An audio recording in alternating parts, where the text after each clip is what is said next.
একটা ভয়ঙ্কর হাদিস বলেছেন। এই হাদিসটা যতবার পড়ি থরথর করে আত্মাটা কাঁপে। কিয়ামতের দিন আল্লাহ তাআলা অনেক শহীদকে বলবেন, তুমি জাহান্নামে যাও।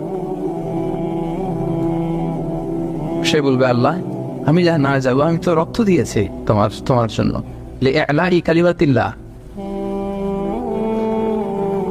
আমার দেহের তাজা রক্ত দিয়ে আমি শহীদ হয়েছি, জানাজা ছাড়া আমার দাফন হয়েছে, আমি তো জান্নাতে যাব। আল্লাহ বলবে, না, তুমি শহীদ হয়েছ এই কারণে যে লোকজন তোমাকে বীর বলবে, বীর, বাহাদুর। তো দুনিয়াতে তো তোমার বাহাদুর বলছে, তো তোমারে বিশাল যোদ্ধা ছিল, বাহাদুর ছিল, এই খেতাব তো তুমি পেয়েছো, আমার কাছে কিচ্ছু নেই, জাহান্নামে যাও, go to the hell fire. অনেক দানশীলকে আল্লাহ বলবে, জাহান্নামে যাও। সে বলবে, আল্লাহ আমি জাহান্নামে যাব, আমি তো মসজিদ, মাদ্রাসা, এতিমখানা, বৃদ্ধাশ্রম এমন কিছু নাই যে বাকি রাখছি, শত শত মসজিদ আমি করেছি, আমি কেন জাহান্নামে যাব? আল্লাহ বলবে, না, তুমি দান করেছিলে এই জন্য যে লোকজন তোমার দানশীল বলবে, দানবীর বলবে, আদেম তাই বলবে, ওটা তো তোমাকে বলা হয়েছে, জাহান্নামে যাও, আমার কাছে কি চাও, go to the hell fire. সেদিন আল্লাহ তাআলা অনেক আলেমকে ডাকবেন, অনেক দাঈদেরকে ডাকবেন, অনেক দুআত ইলাল্লাহদের তিনি ডাকবেন। Because of Allah, you never know, but went down, and then we went out. সেদিন অনেক দুআত ইলাল্লাহদেরকে ডেকে আল্লাহ বলবেন যে তুমিও জাহান্নামে যাবে। সে বলবে, আল্লাহ কেন? আমি মানুষকে কোরআন শিখিয়েছি, আমি মানুষকে হাদিস শিখিয়েছি, আমার কথা শুনে অনেক নামাজ পড়েছে, আমার কথা শুনে অনেকে দাঁড়িয়ে রেখেছে, আগে সুদ খেত, আমার কথা শুনে সুদ বন্ধ করেছে, আমার কথা শুনে তো আল্লাহ এরা নামাজি হয়ে গিয়েছে। দ্য এন্টায়ার সোসাইটি সুদ বন্ধ করেছে, নামাজ ধরেছে, তারা ফরজ যাকাত দিত, আল্লাহ আমি কেন জাহান্নামে যাব? আল্লাহ বলবেন, তুমি এই দাওয়াতি কাজ করেছো, লোকজন তোমাকে বড় আলেম বলবে, লোকজন তোমাকে বড় সেলিব্রিটি বলবে, লোকজন তোমার নামে তাকবীর দিবে, তোমাকে বড় আলেম বলবে, বড় দাঈ বলবে। এটা তো বলা হতো তোমাকে দুনিয়াতে, আল্লামা বলে ডাকা হতো তোমাকে, বাহারুল উলুম বলা হতো তোমাকে, এনের সাগর, অনেক বড় দাঈ, অনেক বড় সেলিব্রিটি তোমাকে বলা হতো এই দুনিয়াতে। তো যা চেয়েছো তা তো পেয়েছো, আমার কাছে কি চাও?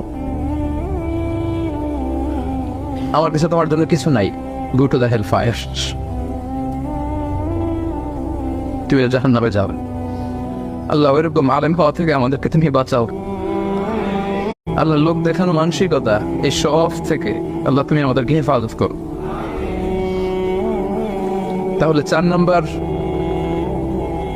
যে রোগ আমরা চিনে ফেলছি না, এটার নাম কি? রিয়া।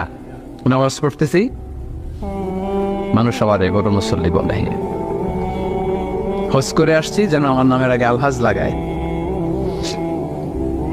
যাকাত দিচ্ছি, যাকাতের শাড়ি লুঙ্গি, দানবীর, শিল্পপতি, এটা যেন বলে,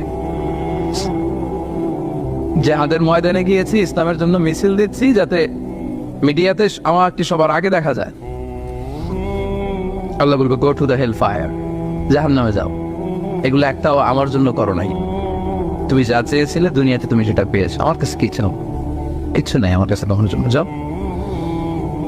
রিয়া মানে লোক দেখানো মানসিকতা, শো অফ মেন্টালিটি, এটা নাই কারণ।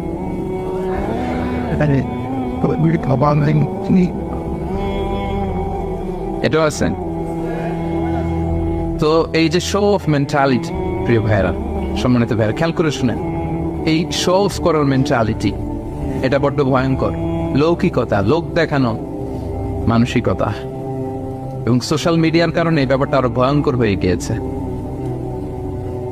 নানা কারণে ভালো কাজগুলো শেয়ার করতে হয়, বিভিন্ন ইভেন্ট শেয়ার করতে হয়, কিন্তু জায়গাটা বড্ড পিচ্ছিল। যদি আল্লাহকে দেখাতে না চেয়ে মানুষকে দেখাতে চাওয়া হয়, ওইটা আল্লাহ কবুল করে না, এটা ভয়ঙ্কর। সুনানে ইবনে মাজাহ হাদিস, সাহাবারা দাজ্জালকে নিয়ে ভয় পাচ্ছিলেন, দাজ্জালের আলোচনা করতেছিলেন। রাসূল সাল্লাল্লাহু আলাইহি ওয়াসাল্লাম আসলেন, এসে বললেন, আমি কি তোমাদেরকে দাজ্জালের চাইতে বড় একটা ফিতনার কথা বলবো না? সাহাবারা বললেন, বলা ইয়া রাসূলুল্লাহ, বলেন। আল্লাহ রাসূল সাল্লাল্লাহু আলাইহি ওয়াসাল্লাম বললেন, সেটার নাম হচ্ছে আশিরক আল খাফি, গোপন শিরক।